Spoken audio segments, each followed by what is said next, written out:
case na halabas siya kasi, di ba? No, hindi naman lalabas yan eh. Tapos na yun eh. Pero Ayun sa ano, it just shows how reckless they are, how careless they are. Nagpapakita sila ng mga prisoners na hindi naman dapat makasama doon, sinama pa nila. Pero nahuli naman eh.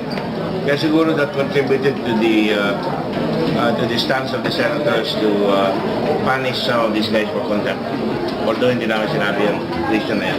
pero anong status ng kay Janet Lim Napoles? Wala.